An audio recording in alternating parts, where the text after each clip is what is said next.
Welcome back to another explainer. Today, we're diving into one of the absolute most confusing, downright mysterious issues you'll run into with solar power systems.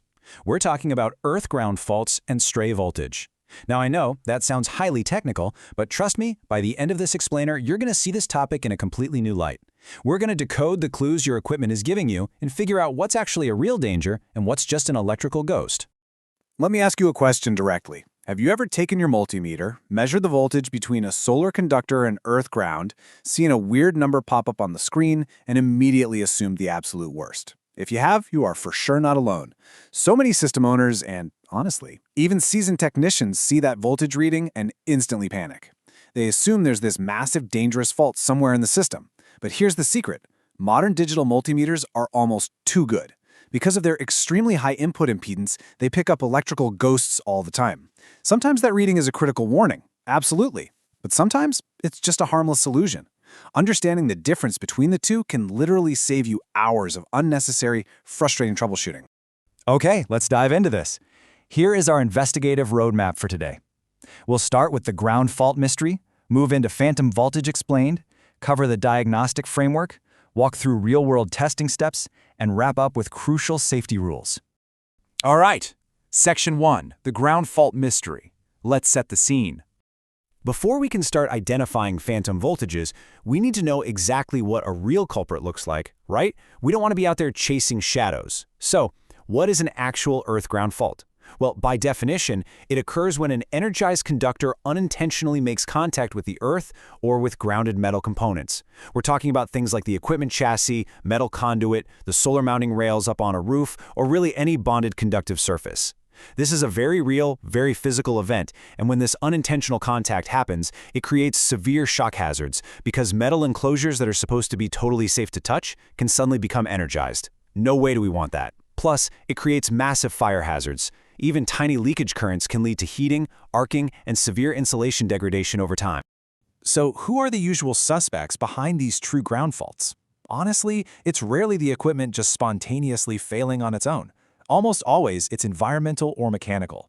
We're looking at damaged insulation, cables that got crushed during the installation process, the classic rodent damage, animals chewing through wires, water intrusion in the junction boxes, or sometimes simply incorrect wiring, where loose terminals are touching metal surfaces. Because these are physical damages, your absolute first step in any investigation should always be a thorough visual inspection.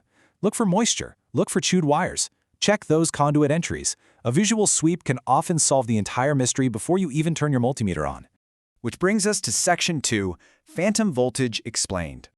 So what happens when your visual inspection comes up totally clean, yet your meter is still screaming at you that there's voltage where there shouldn't be? Well, that brings us to the plot twist of our detective story, where we realize our trusted tools might actually be misleading us.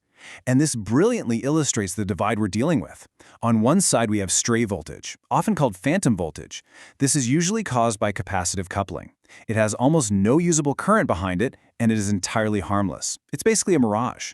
On the exact opposite side, we have dangerous fault voltage. This is caused by actual physical insulation damage. It carries high fault current, and it is highly hazardous. A multimeter alone might show you 50 volts for both scenarios, but one is a ghost, and the other is a literal fire hazard waiting to happen. Let's detail the three main red herrings that cause these false phantom readings. First up is capacitive coupling. When conductors run parallel to each other, one can actually induce a voltage into a nearby metal object or wire. Your highly sensitive digital meter picks this up, even though there's no dangerous current there at all. Second, we have inverter EMI filters. A lot of inverters intentionally use electromagnetic interference filters between the conductors and the chassis ground. These filters purposefully create small, measurable voltages relative to ground. It's totally normal. And finally, floating DC systems. Some off-grid systems operate without bonding the DC negative to the earth. If you go in assuming every negative conductor should measure 0 volts to earth in a floating system, you are going to misinterpret your readings and send yourself on a massive wild goose chase. Interpretation of the measurement is just as important as the measurement itself. Moving right along to Section 3, the diagnostic framework. Now that we know the difference between the real culprits and the ghosts, we can adopt proper, fundamental electrical logic to diagnose the system. We got to go back to the basics for a second. Good old Ohm's law states that voltage equals current times resistance, or V equals IR, and power equals voltage times current, P equals VI. Why does this matter for our mystery? Because ground fault current completely depends on both voltage times and resistance in the fault path. Healthy cable insulation has incredibly high resistance, meaning leakage current is virtually zero. Without a path of low resistance, like a chewed wire directly touching a metal frame, you simply do not get the current needed to cause a major problem. So, the crucial point is this. A voltage reading alone does not indicate dangerous power.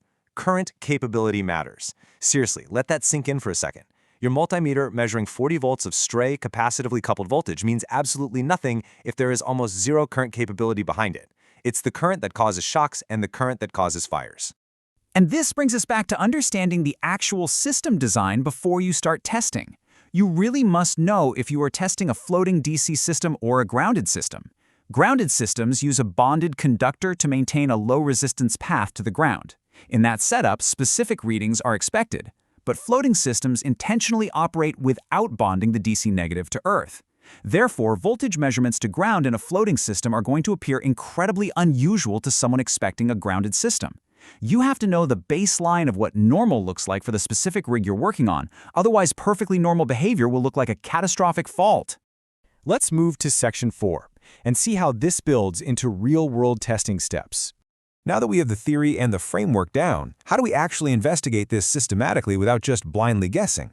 Let's juxtapose some bad diagnostic habits with the methodical procedures we should be using instead. First, a super common mistake is measuring only one conductor and immediately panicking.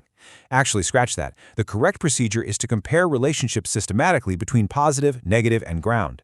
Second, assuming all voltage is dangerous. We know now that we must isolate and verify the current capability. Third, trusting a simple continuity beep on your meter. Guys, a beep does not prove a safe grounding system. A poor connection can still trigger a beep but miserably fail to carry fault current. You've got to check insulation resistance and use your eyes. And lastly, troubleshooting energized gear unnecessarily. Always use lockout procedures when possible. We aren't just swapping out components and hoping for the best, we are investigating methodically. Here is the exact sequential isolation procedure you should follow. Step 1, start at the array. Measure PV positive to earth ground and record it. Then measure PV negative to earth ground and record it. Step 2, move to the storage. Measure the battery positive to ground, then the battery negative to ground. Document those results. Step 3, inspect the conversion. Measure the inverter chassis to earth ground. Properly bonded equipment should maintain a low resistance path right here. By moving systematically from the PV array to the battery bank to the inverter, you isolate sections one at a time. If you suspect a fault, you disconnect and test according to manufacturer procedures, avoiding making multiple changes at once, which, let's be honest, only causes more confusion. And finally, Section 5, Crucial Safety Rules. Listen, everything we've discussed so far means absolutely nothing if you get hurt during the investigation. While wearing proper PPE, following lockout procedures, and verifying your meter's category rating are pretty universally known now, what's really interesting about this slide is the one cardinal rule that gets broken constantly in the field. Never, ever disconnect grounding conductors from energized equipment. People do this all the time while troubleshooting just to see if a fault disappears. Grounding systems are vital safety systems designed to direct fault current safely away from you. Disconnecting them while the system is energized can instantly turn the metal enclosure you are touching into a deadly shock hazard. Never casually remove safety grounds to test a theory. So we've covered the mystery, the phantom voltages, the diagnostic logic, and the safe testing steps. Now I want to turn this whole thing over to you. Have you ever measured voltage between a solar conductor and earth ground and assumed there was a catastrophic fault? What reading did you actually see? And when you finally solved the mystery, what was the actual cause? Was it a chewed wire, or was it just the inverter's EMI filter playing tricks on you? Reflect on your own troubleshooting mysteries, and please, share your cases and your war stories down in the comments. Your experience might be exactly what saves another learner from a costly, frustrating mistake. Thank you so much for joining me on this explainer. Stay safe, keep testing methodically, and I'll catch you on the next one.